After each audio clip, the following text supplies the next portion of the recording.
السلام عليكم ورحمة الله وبركاته. maanta waxaan halkaan noogu sameynayaa wax yar oo maaragtay buskud ah. inta waxaa iigu jiro 4 xabo ukun.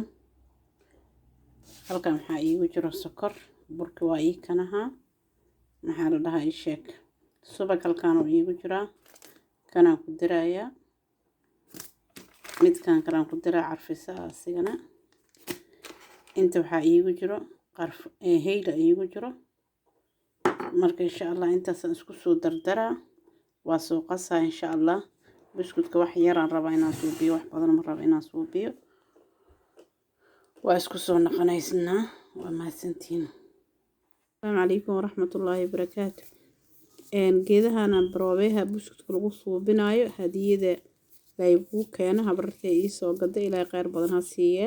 marka waxaan rabaa inaan ku baroobeeyo maanta insha Allah. isla socod wanaagsan. Assalaamu calaykum waraxmatullaahi wabarakaatu.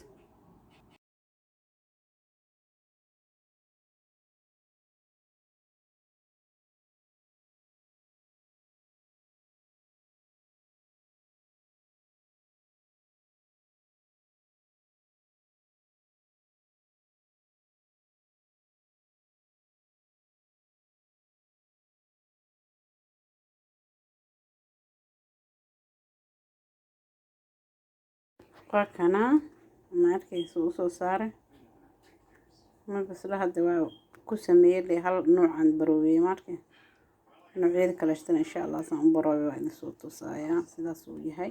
markuu bislaado soo noqon doona Allahu yaclam, ilaahay baa war u haayo. waa kaasaha waa arkaynaa marka soo saaray insha Allah. assalaamu calaykum waraxmatullaahi wabarakaatu.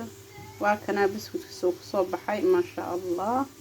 qurux kaliya mahano ma sha Allah. like share comment insha Allah kasoo bixiya sidaan u sameeyay wad aragtiin. khayr badan Allah idin siiyo. soo dhawaada.